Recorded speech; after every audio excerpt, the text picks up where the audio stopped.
Welcome to the Midlife Pilot Podcast. We are glad you're with us. What is it like to become a pilot in your 40s and 50s? The challenges are unique for those of us in midlife, but so are the rewards. Hosts Ben, Brian, and Ted talk learning to fly, growing as pilots, and the joy of flying to destinations. The purpose of the podcast is not to teach, but to share knowledge and experiences of being a midlife pilot. Join the Midlife Pilot community and listen in every week. We are not CFIs or particularly intelligent, so if you want to learn how to fly, talk to anyone else other than the hosts of a podcast. Even this intro was too challenging for us, and we used a robot to do it. Okay, checklists are complete. Let's get the show started. Hello there, and welcome to episode 104 of the Midlife Pilot Podcast. My name is Ben. I am a instrument-rated, commercial certified. I'm certified in a lot of different areas other than aviation. But I do have my commercial certificate. I'm based in Atlanta, fly a 182 called the Beast. We're glad you're here on the Midlife Pilot Podcast, where we share the experiences and challenges of flying in midlife. Whether you're a seasoned pilot, training for a rating, or just thinking about getting started in aviation, we like to think of this podcast as your aviation companion and your weekly dose of aviation inspiration. Joining me tonight, as always, I am glad to have my friends with me, starting off under the super bachelorette, the super Charlie of the bachelorette. Man, I can always struggle with that one. But the bachelorette super Charlie, also known as Nashville, living on Music Row, flying his Cherokee 180 named Lucy. It's our pilot named Brian. Hello, sir. In the blue corner. Yeah. Hey, don't worry, Ben. Your words will find you, and we're here for the long haul. It's gonna be an awesome episode. It is. You know, there is this weird point, I think, in podcasting, Ben, where you actually realize, oh my gosh, people listen to this, and I try to block that out. That's not helping the matters very much, but right. But hey, it's good to see you guys. I'm glad to be here. Great to see you. So, you know, we don't do topical things, but it is a holiday week coming up here, so that's good. That's right. Maybe the problem is maybe not enough bourbon is in the bloodstream yet, but we're going to work on that. Also joining us tonight from the West Coast, the great town of Portland, Oregon, flying a flight design CTLS. We've nicknamed the Egg. It's our friend Ted. Good evening, sir, or good afternoon, as it were. Yeah. Well, it's dark out, so it's evening here too. Okay. Yeah. You can't decide if you are certificated or licensed or what. Every time you get to that in the intro, you're always trying to decide. No, it's not a license. Listen, we'll get feedback. It's not a license. It is a certificate. So that I do try to stick with certificated or a commercial certificate. What if you just said, my name is Ben. I am a pilot and I have some ratings. If I drink enough prior to the next episode, that's probably how it'll come out. I have an assortment of ratings. And actually, you know what? That's probably for the better for everybody. A potpourri. This is episode 104. We're going to be talking about vetting co-pilots and passengers and landlords and whatever else comes up to our mind. But wanted to catch up with you guys to see what kind of flying y'all have been doing, if any. Ted, I know it's starting to get towards the ugly season weather-wise for you guys. Is it still flyable weather up there? Yeah. In the last week, we had what they called a bomb cyclone and 2 atmospheric rivers. And what happens is all the humidity from Hawaii basically makes this river straight from Hawaii to the West Coast, California, all the way up to Washington. And so it happens a couple times a year, and it just like dumps a whole bunch of rain over here. So they're calling for it to be amazingly bad. And here, at least it wasn't terrible, but we're like people without power, some flooding, that type of thing. So, oh yeah, I thought it was just a prog rock festival. Yeah, atmospheric river. Yeah, and bomb cyclone. Yeah, I hope they played their early opening. Yeah. Yes. Yeah. So, I mean, the early was a little more math rock, but I like that song. So I did a ton of flying last week, but I actually did get up yesterday and did some pattern work for about an hour. It was in the rain the whole time, which is weird because you tend to associate rain with not VFR weather, and ceilings were high enough, and I was just doing pattern work anyway. So I had a good time, and the winds were pretty gnarly, which I was looking forward to. Well, it's actually good practice to be having a feel for a wet surface, and being a little bit more gentle with things that you're doing with your feet. So so that's good. Yeah. That's really good. I did some pattern work as well. Did some night currency. Ben, did you do yours, by the way? I did. You did. We did probably say. Did you do it Saturday night? No, I actually did it last night. Okay. I actually had, go ahead. I want to hear about how yours went first. Well, it's just funny because this time of year is just so hilarious, right? It's like, did night currency and put the plane all, secured the plane and then got home. It was like 6:45 or whatever, It was so strange. It was still, before dinner time kind of thing. But it was great. My night currency had just expired by a couple of days, and so I wanted to take advantage of the plane being down here. And my partner was flying the plane this weekend, but he was not flying it Saturday night. So I took advantage of the opportunity and got some time in, and it was really good. I one funny mistake that I made is I was landing 02 at John Toon, and I was really proud of myself because I kind of allowed the controller to let me do sort of a squeeze play by doing a short approach, and I put it down right on the piano keys and got off at the very first taxiway, and I was like, that was great. I was able to get out of so this jet can come in. So I just thought that I was great, and then I'm doing full stop taxi backs. I just decided to go to a different runway. So that was funny. We had a little talk about it. I was like, I'm just so used to 20 being the calm wind runway here, and I'm not normally off at Alpha 2. And then he had mentioned a Challenger coming. He had my attention sort of put this in this direction. So anyway, I completely went and it was the way he said it too was kind of like, well, that Challenger is no factor for you on Alpha, and if you want to turn around and get back to 20 kind of thing, it wasn't like it wasn't like, what are you doing? It was like, I don't know, I don't know, do whatever you want, man. But if you're trying to go back to 20, it's the other way, kind of thing. So, okay. And it was great. So I'm beginning to believe that maybe you and I are maybe genetically related. And here's why. Slightly different spin to your story, but very similar. Evan, my youngest son, is home from school, and he said, hey, I'd like to go fly with you tonight. And I looked on my currency, and I had 2 days left before it expired, just in case the FAA is listening. So we went out, and it's always great. He's super helpful to help, get the plane ready, and also when we're done, put it back up. But we took off and went up to Cartersville.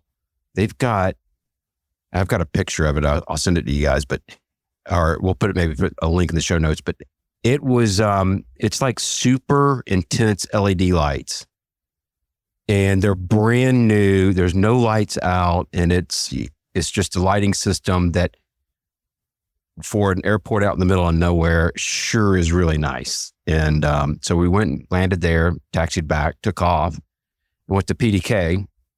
And Evan will attest, it was maybe one of the smoothest landings I've had in the last 6 months, and was taxiing back. And now I will say, PDKs, you really need to have your taxi diagram up in the daytime. At night, I turned one taxiway too early, and it was a really sharp angle. And so I basically just did a 360, almost U-turn. And the controller was the same way. I admitted my mistake, and I was like, looks like I got off on the right one. And he was really cool about it. He was like, yeah, just keep that turn going around and just go to the next taxiway down. So, and then took off there, landed at McCollum with no problems. And the one thing that I did, and I'm curious if either of you, I know that you don't have instrument ratings, and I'm not trying to rub anything in your face, but have you ever used an instrument approach to plug it into your GPS and then use it to find a runway, especially at night? Brian, you actually like doing procedures in ForeFlight, right? I do, but I don't. I definitely am not as good on the buttonology of the 530 as I'd like to be. And it's actually a struggle I'm having right now because the emulator for it will not run on my computer because it requires a 32-bit OS, which I do not have. So it's always fun when you're trying to learn something and it's so antiquated that you can't learn it unless you're just actually your computer's too powerful for it. It needs a slower computer. It's crazy how old that stuff is now. Yeah, it is. Well, the reason I bring it up is because when we had a very difficult time actually spotting the runway at PDK because it is in the middle of the city. The tower beacon we picked out from a long way away, but it's not on top of the tower, which always throws me off. I know that it's not, but my brain will not change gears and it still thinks it's on top of the tower. Yeah. And as we were taxiing back after we landed, I was like, you know what? I should have put an approach in. I could have just flown the needles. And I did that going into McCollum. And I still have a hard time finding McCollum because it's also in a very large industrial complex and there's a lot of street lights and everything. So it's not easy to spot. And actually was very helpful in getting me lined up with the runway early. So a tip for you out there, I'm not an instructor. I am not a CFI at all, but if you know how to load an approach and you're flying at night, it's a good way to find the runway. You don't even play one on TV as CFI. Yeah. Well, I'm a big fan of just VFR procedures for pattern entries and all that in ForeFlight. I mean, it's just, there's so many times where it's like, well, when my wife or whoever I'm flying with, they'll be like, do you see the airport? I'm like, I mean,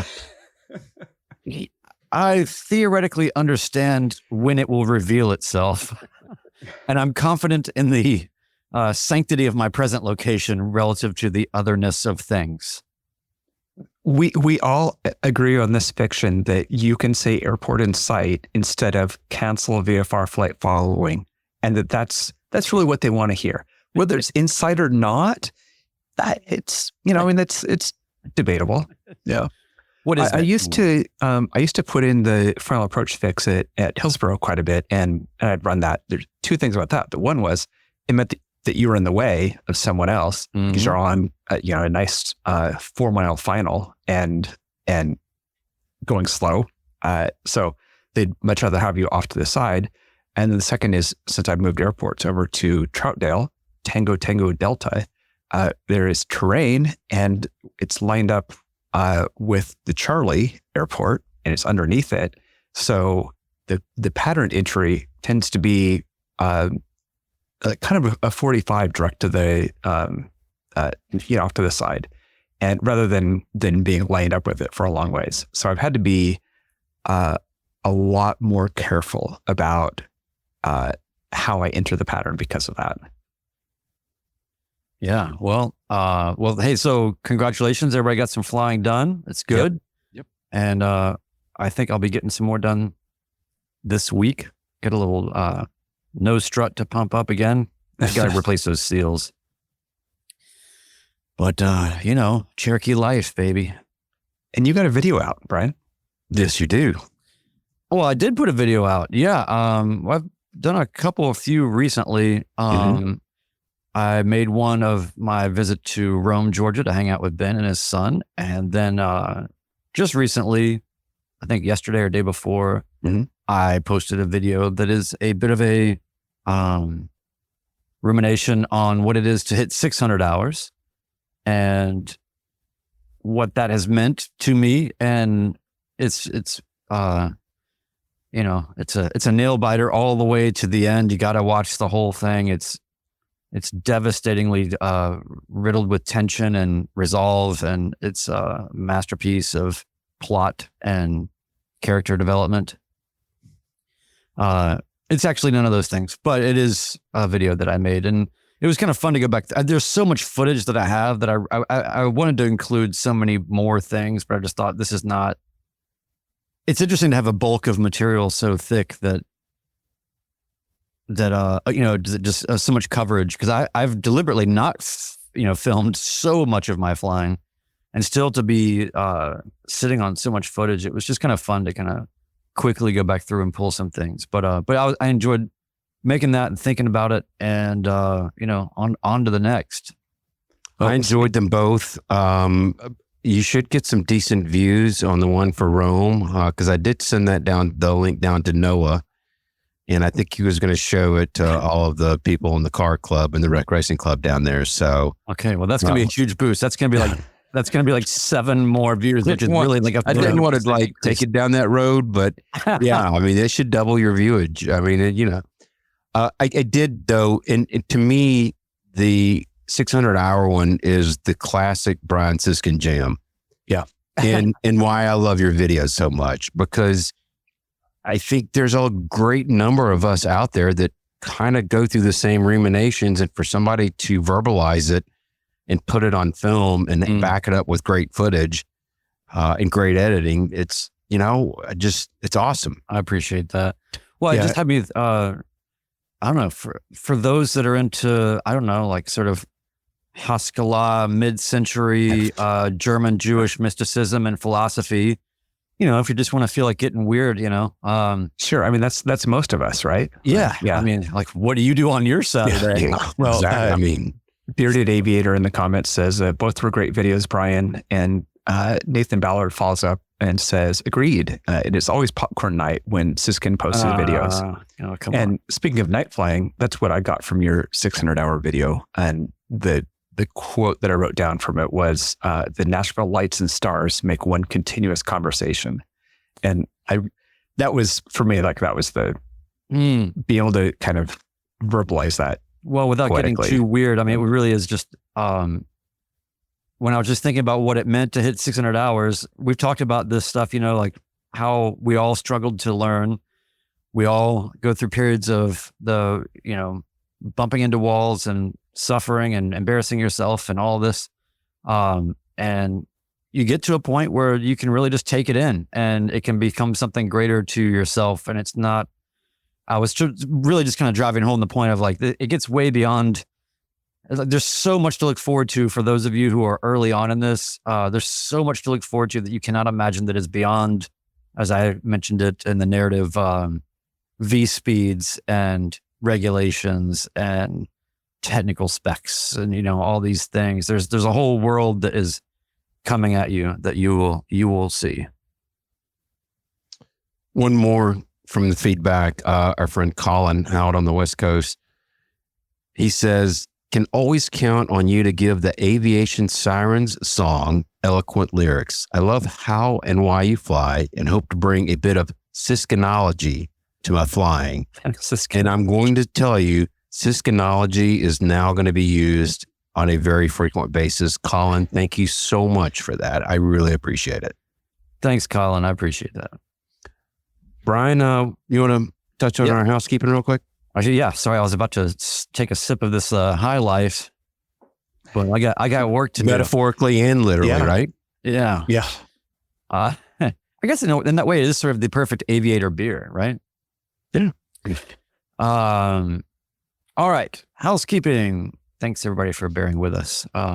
We are grateful for everyone here making this the best pilot community that we know of, a positive space where we share everything from training experiences, shared personal minimums, tackle ownership challenges, review flight plans, and best of all, make new aviation friends. Connect with us. You can join our Patreon community for $1 a month. That's 25 cents per episode. You get exclusive content and access to our Discord community. 10% of the, not proceeds. I always say 10% of the proceeds, but it's really, there's no proceeds here. It's 10% of the entirety of whatever we're getting donations on Patreon. Those 10% supports the Freedom Aviation Network's anti-human trafficking efforts. Watch us live on YouTube. If those are in the chat right now are definitely doing that. Thank you. Mondays, 8 p.m. Eastern. Share your stories and insults and comedy or whatever else you got. Videos of puppet shows, whatever. midlifepilotpodcast@gmail.com. We read every message and you might hear yourself on the show. So for everything Midlife Pilot Podcast, community, feedback, merch, and more, visit midlifepilotpodcast.com. Do it. Great. Awesome. Thank you very Thanks much for that. Ted, we got a little bit of community spotlight to hit up on. Actually, we've got some Patreon supporters I want to talk about Patreon first. supporters too. Yeah. Can't forget those guys. We've got 3 new supporters that I want to thank. At the Landomatic level, we've got Dominic L., who has flown with me. And let's see, we flew to Freighter Lake. And so it's nice to see Dominic in there. At the Hershey Bar level, we have Richard K. and Mark R. Yeah. Mark R., who we're talking about. I think Marks must live in North Carolina. That's our new rule. So want to thank our new supporters. And you've got a feedback you want to read for us? Who's doing that? Ben. Oh, yeah. Great. Yeah. We the feedback or we're going to do the... Let's read the review first. Yeah. Sorry. Yeah. Ted, you want to take it or you want me to take it? Oh, yeah, I'll take that. So we've got sorry, I was kind of in my brain sticking all those together. We've got a new podcast review, and I don't know who wrote it, but the title was Outstanding Podcast and Community. Text was, the guys at Midlife Pilot have created a great podcast and community for all of us midlife aviators. Their episodes and topics are relevant, engaging, and entertaining. The addition of a live recording every week and community members in the chat make this podcast a truly interactive experience. You've built something truly special.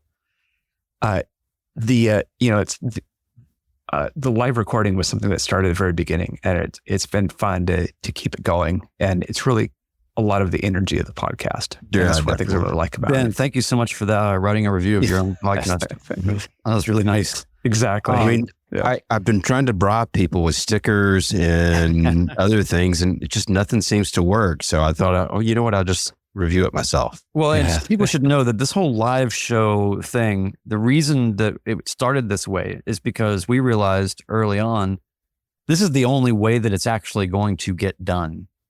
So if you just commit to doing it and you do it and then it's done, then it's done. But if you're trying to like piece it, I could never piece it together and all of that. So we just thought, let's just be mediocre and live. Exactly. It's the same time every week. Yeah. That's right. That's all we can handle. It's always good for the podcast. Wanted to get some feedback from last week's episode on finding time. We got some feedback from Ryan K., who is up there in the Wisconsin area. And he says, some good insights for sure on finding time. I have more than a few fellow pilot friends that are struggling in this area. The common theme is none of them are intentional when it comes to flying. I take the same approach to my flying today as I did when I was training. And I just want to interject here, amen to that. That's kind of what you have to do. He continues, look ahead at the calendar and block off the time. If we wait for the perfect time or say after the chores are done, it will not happen. We seem to pack way too much into our lives and need to remember to take a moment for ourselves. Also, we need to get to a place mentally where we are not feeling that guilt. A quick 30-minute flight or a few laps in the pattern to clear the brain is so therapeutic sometimes. We have all spent a ton of time and money to get these certificates and ratings. Now just go enjoy it. That's right. Very well said, sir. Thank you for sending that in. Air therapy, it's real. And who wants to take, Ted, you want to take the next one from Alex? Yeah, I'll take the next one. So Alex JF also left a comment about finding time to fly and had a great suggestion about that. Said, one other thought on finding time to fly. I'm an assistant maintenance chief on one of my club's planes, which means I'm expected to do what's basically an extended pre-flight on it once every other week. I try to line that up with flyable weather and do a few laps in the pattern with it when I'm done. Having that extra reason to get to the airport on a regular basis is huge. Having that external pressure, I guess, to borrow that term, is a great idea.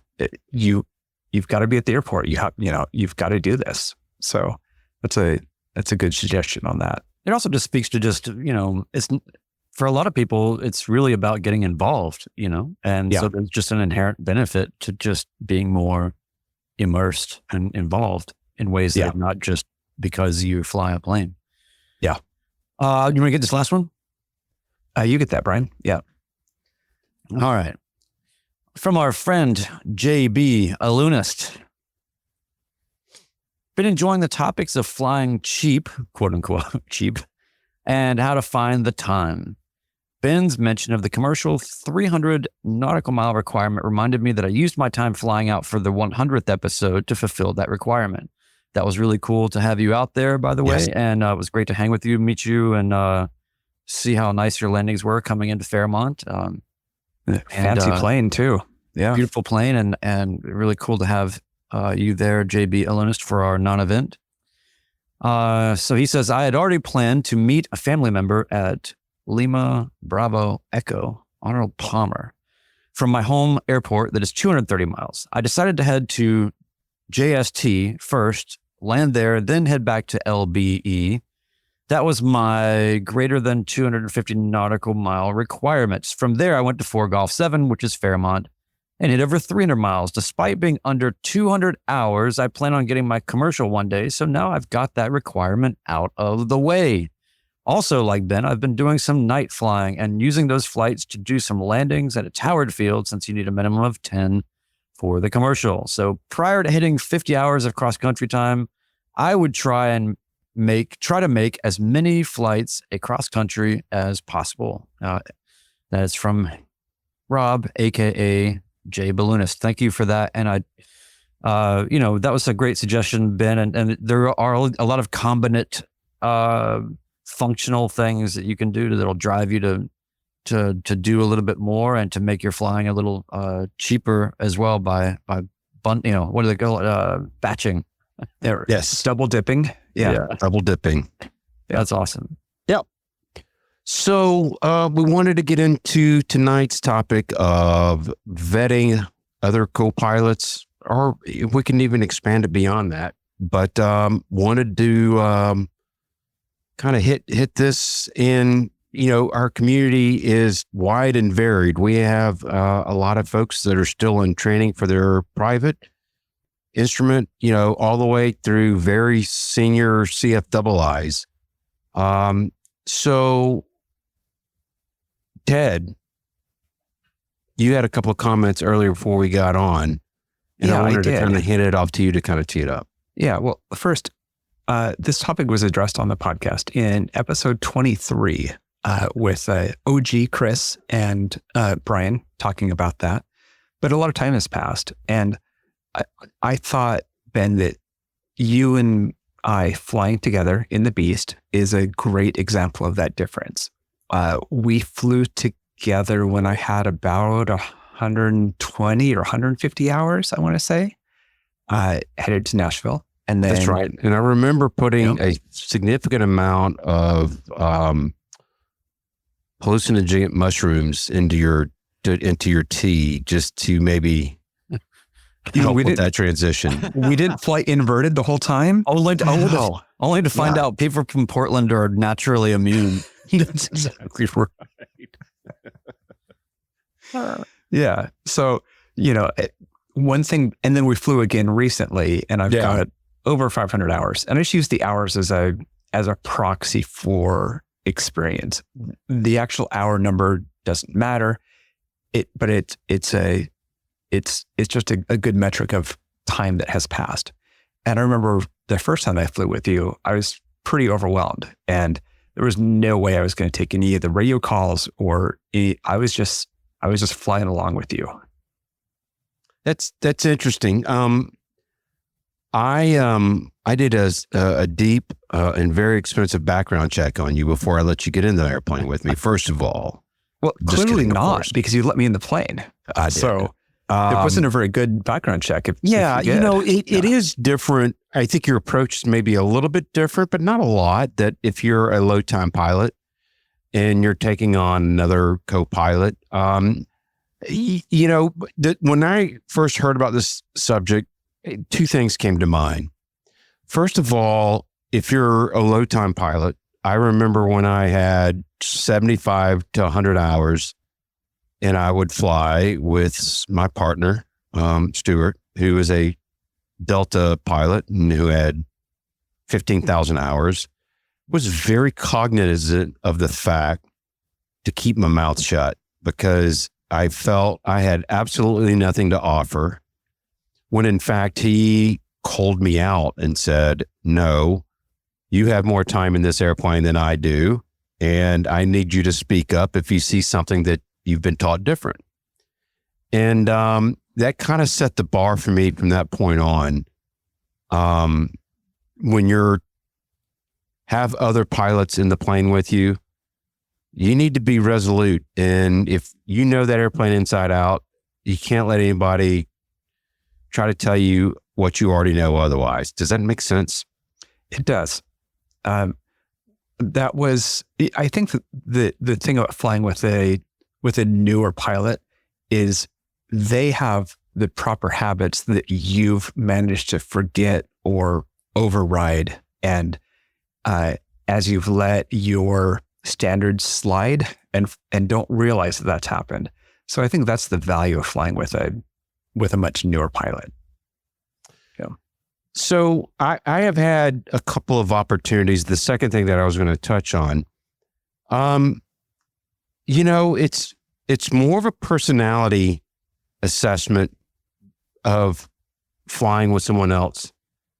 I have had quite a few people, I shouldn't say quite a few people, throughout my travels, especially through South Georgia. I have friends that or people that I work with who will say, yeah, I had my certificate and, I haven't flown in 15 years or whatever, but they carry on the conversation like they've been flying Citation jets for all their life.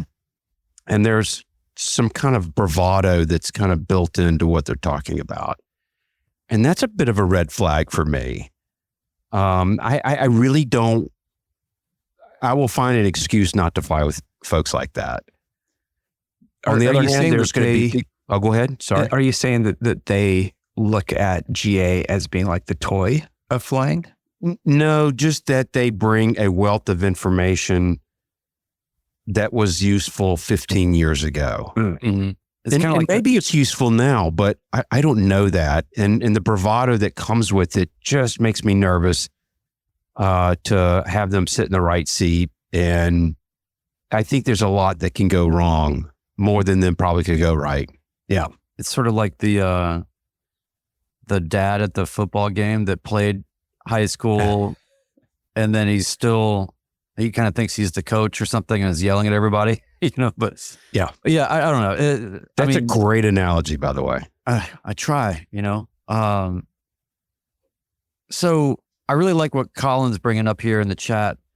He says that he's interested in this topic. He says, I'm looking to build some community in real life as well as split time to save some money as I build time towards cross country and simulated IFR requirements and starting ahead of instrument.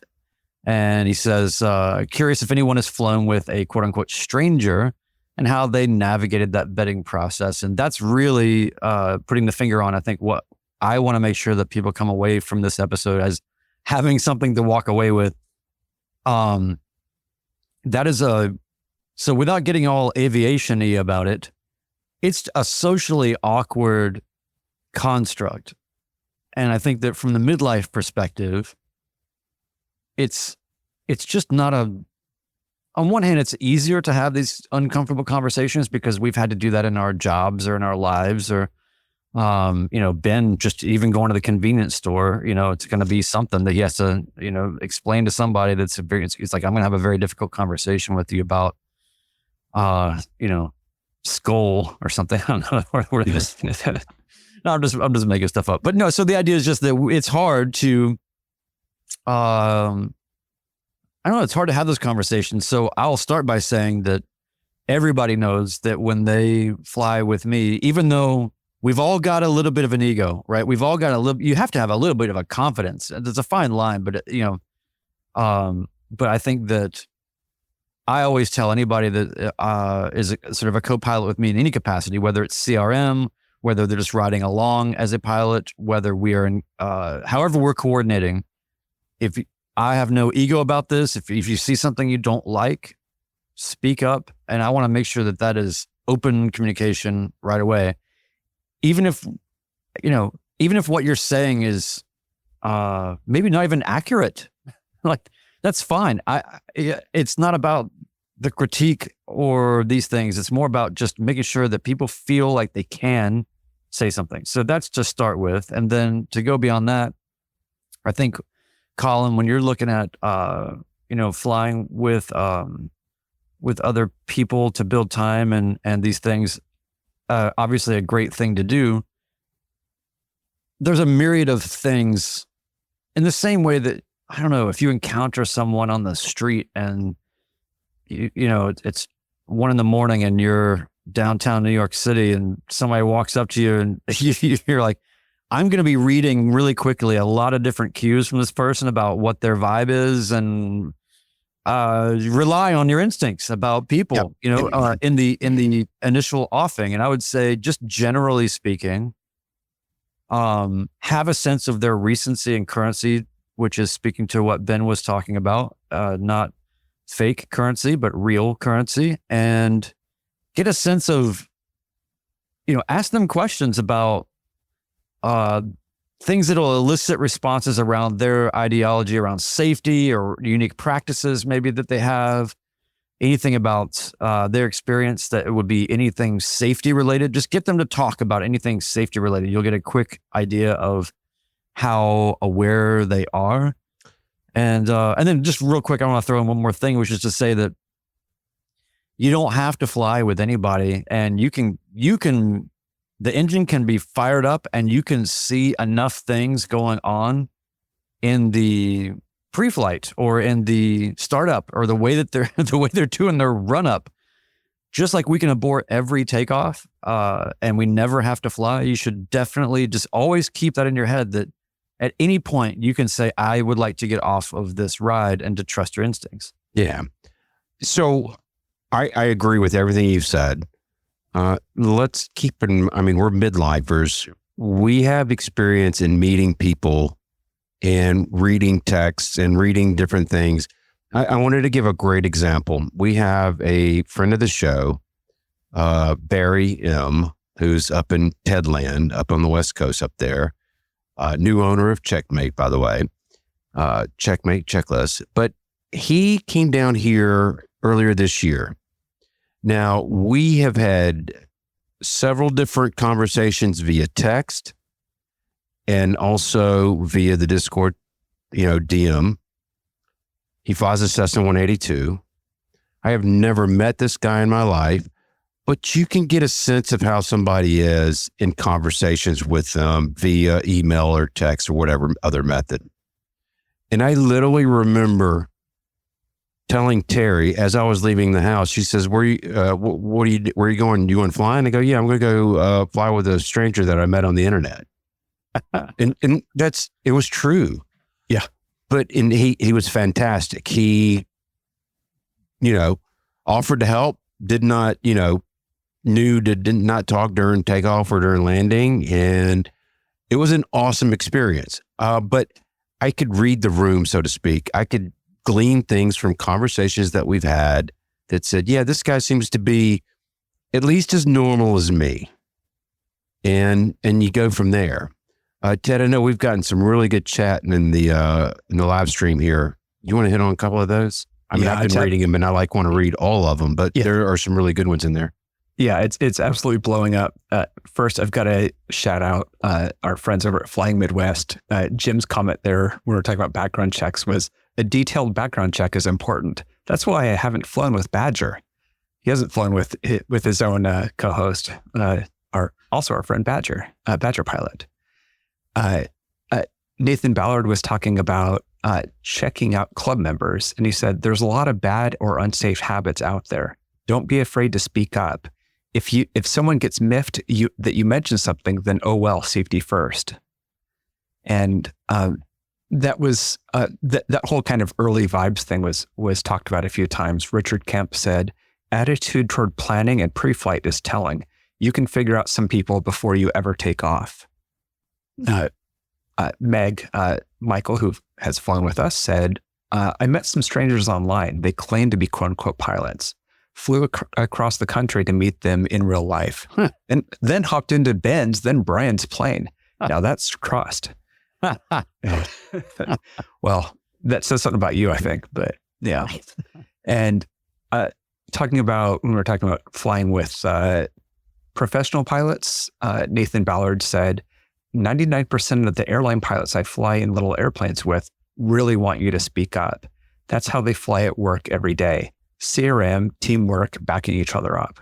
That's what you did with me, Ben, when we flew together this most recent time, was take advantage of having a co-pilot, having a pilot sitting next to you, and have them make sure that you're following the checklist. When you have a passenger there, even one who's enthusiastic about flying, you're still being a host. And there's that advantage of and Brian, that's what you do as well with having your co-pilot point out things that you're doing wrong and saying that you have no ego up front. I think those are great ways to take advantage of that second pilot, not just looking for any red flags about them, but using it to make the flying better. Yeah, and then you got to read the room also and how they receive that stuff from you, because some people take things in different ways, and you got to try to figure that out. But I also wanted to just make the point that you can glean a lot from someone just by understanding the context of their flying in terms of what it is that they're doing right now, or what are they trying to do, or where are they trying to get. I see a combination of people that have, on a certain level, just, it doesn't mean that everybody has to be in this wild pursuit of ratings and, time building or whatever, all these things. But you want to just, you want to see that people have a hunger to do more or to learn more. And you just want to look for signs that are not, you just want to look for indications that they aren't just completely comfortable where they are. You want to see people that they can be completely confident as a pilot in the way that they are now, at the stage where they are now, but they also should be ready to, or they should also be, it should just be clear that they are trying to move to something new, or they're trying to learn something more. When you hear people say, Ben, you've got more hours than me and Ted combined probably. And it's you're a good role model in that way. You're always looking for the nuggets of knowledge or enlightenment, or just because you have an instrument rating doesn't mean you know everything about it, or whatever. Or if you do, you're very humble about it. And, it's nice to see when people have a hunger to progress. Yeah. We lost a Ben. Hey, he's what? No, it was me this time. It was not the mic's problem. It was the user's problem. I'm going to blame it on Basil Hayden. Yes. No, what I was saying is we know how to assess personalities. We know how to read a room. And that's kind of what the crux of all this is understanding who's getting in the plane with you. And we kind of gravitate towards people with similar personalities. We all want to learn or continue to absorb what information we can whenever we can. And I think we attract people like that with us. And so it's kind of an easy transition when you talk with somebody. You feel the same way that they just want to absorb whatever they can. And you know that's going to be a successful outcome of having them as a co-pilot. It'll be an enjoyable session for you both. And when you have somebody that has a personality conflict that's, you know, a lot more machismo and bravado, I detest that personality trait and I try to stay away from it. And I will be nice to them. And, you know, if I run into them at a social mixer or whatever, that's great to meet you, but, you know, you're never getting in the plane with me again. Yeah. Yeah. You're on mute now, Brian. You hear that, Ted? No wonder I haven't gotten in a plane again. Yeah. That's why you haven't gotten in Brian's plane yet. Now I understand. Yeah. No, I wanted to pick up a comment that Peter Tarantelli left earlier, our friend Peter. Our friend Peter. He was saying, does the phrase, let's take a look at your paperwork, come up? And that's true. Have you ever looked at someone else's license to see if they're actually a pilot? No, but next time I see Nathan Ballard, that's going to be the first thing I say to him. Absolutely. You're going to do a ramp check on him. He's going to get ramp checked like nobody's business. It's like, he's going to be like, hey, since when is a wedgie part of a ramp check? I guess for me, this kind of ties into something that I was thinking about, which is, and there's kind of an informality that I have about this anyway, but I'm not real strict on the, three-way transfer of controls and things like that when I'm flying with a friend. I'm also not looking at your license because it's very clear who the primary pilot is. It's different than when you're flying with a CFI where it's a little bit unclear who is actually in charge. And in that case, you flying right seat with me, it doesn't actually matter if you're a pilot or not, because ultimately I'm still paying attention. And legally speaking, I am the PIC. And that never fully goes away. I want to ask you both a question. And Nathan's name came up, and I owe him a lot more roasting than he's roasted me in the past. But he did have a video. It's been a couple of months ago, but he talked about, and it was kind of geared toward other CFIs, but that when you have a student that locks up, right? That locks up on the controls. Yeah. My question to you guys is, have you ever had a passenger and you thought, if things kind of got sideways, could I take him or her? Well, I know what my instructor told me to do, or what he threatened me with if I did that. And so I just keep that in mind. I don't tell people that I will karate chop them in the throat or whatever, and people, CFIs have different points of view about this whole thing, but I'm not a CFI, so I think more to the point of my question is do you ever look at somebody and think, oh my God, they're going to get in the right seat and freak out? No. So, okay. I especially get concerned about that with pilots. And that's where the CRM piece is so important.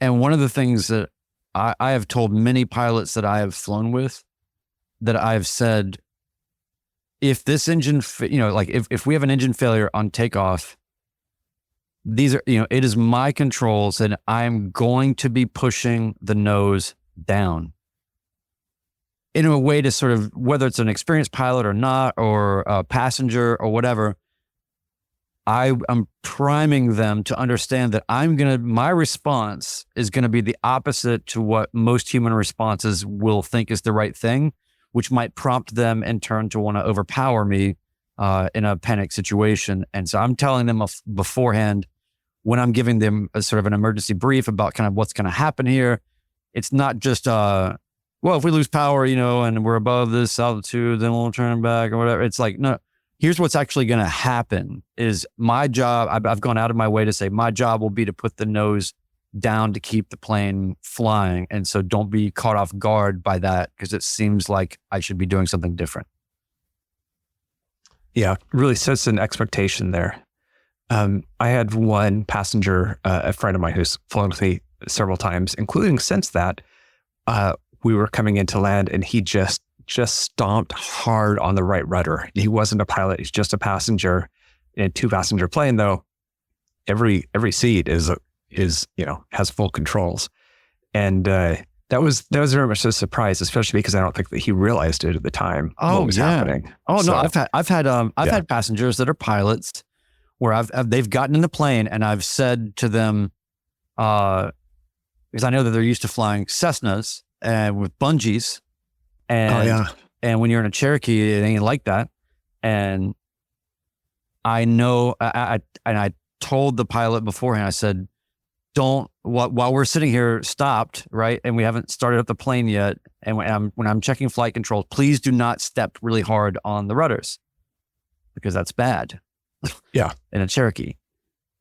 And even when telling someone that, they just start stomping the pedals. It's just a habit. Pilots have their own motor, muscle memory sort of habits. And even though they're in the right seat, they're often going to do things that are their habits from the left seat in a different airplane. Absolutely. Without even thinking about it. So you got to, and even when you're anticipating these things, this guy's going to get in the plane and I guarantee you he's going to start kicking my rudders around and like that they've got a bungee and they don't. And it's going to not be good for the airplane. Telling them, and then they still do it. It's like, there's really no, I guess that's the point of there is just to say that you are going to be up against people's conditioning and all of that. And so you want people to be aware of those things. But even when you vet and you're flying with totally quality pilots and everybody's communicating well, and you're even saying, hey, you might feel like you want to do this when you get in this plane, please don't do that. They'll still do it sometimes. Like there's no perfect way to run the game.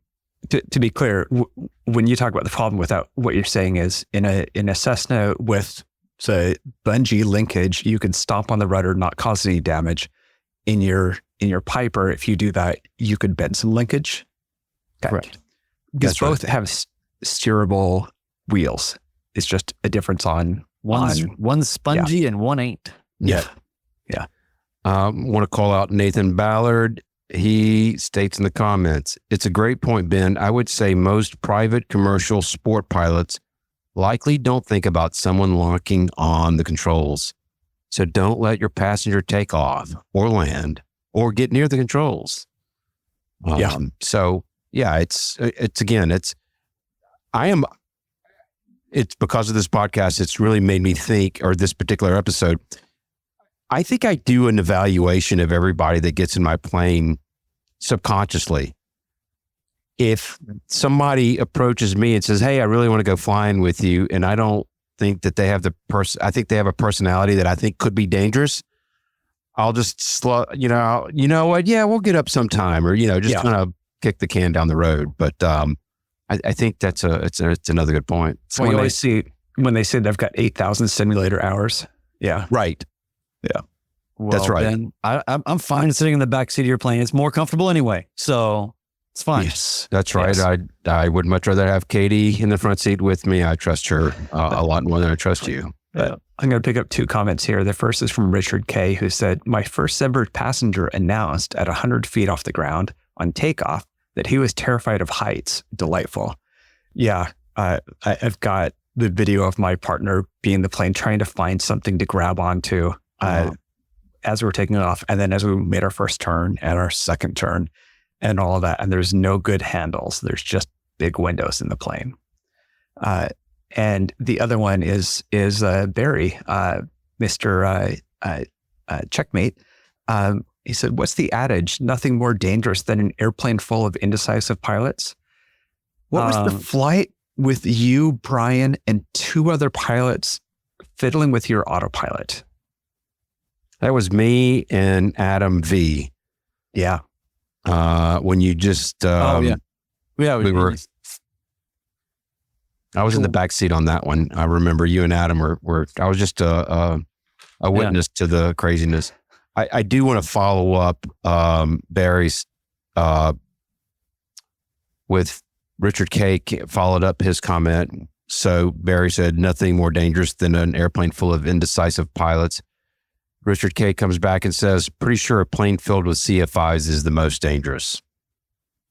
which I could see that. I'm telling you, I've told this story before, but the most impactful moment of my early flying was when I met a guy who, I guess he had a TBM or something, and very experienced and very stern kind of guy. I met him out on the field, and I, here I am just having passed my check ride, and I said, "What is the single most, important piece of advice you could give a brand new pilot?" And just, it was like a movie. I mean, the way that he pulled his glasses down, stared through my entire soul, and slowly said, "There is nothing more dangerous than a plane full of pilots." I have definitely taken that with me, and I've seen a lot of accidents, and there's things in the killing zone, and there's still accidents that are happening now. I mean, even I would even argue potentially the last thing in Catalina. It's I don't know. There's just a weird. It's a weird phenomena. I'm not sure what it's based on, but it's weird. I'm going to mention one other podcast. I mean, not podcast, but YouTube channel, and Ted, I'll get you the link to it. But Pilot Debrief is one that I've started to watch a lot, and his most recent video is a father-daughter.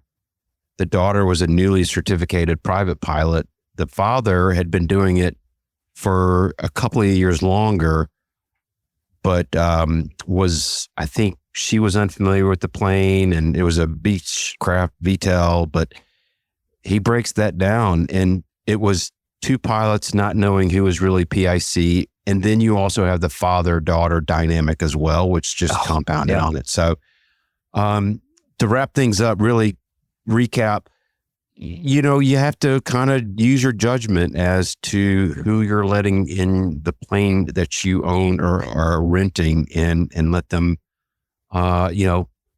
use your best judgment. And are they going to be a hindrance or not? And can you engage them in ways that will maybe help with the flight? That's true. I've also got to say, though, as we're talking about all this, that is some of the most fun that we've had flying, is flying with other pilots. You can learn from other pilots and what their technique is that's different than yours. Oh, yeah. And you can also have fun doing it, because these are people that know what you're doing, and they also know the little mistakes you make and can tease you like crazy for it. But the most fun I've had is with other pilots in the plane. That's a great point. I'm going to let the Chalks comments go. I mean, I know that's just something I'm going to carry with me, but it was worth it with the camaraderie and learning, quite frankly, to your point, Ted, learning from others. People will ask me questions about why or how I fly my plane.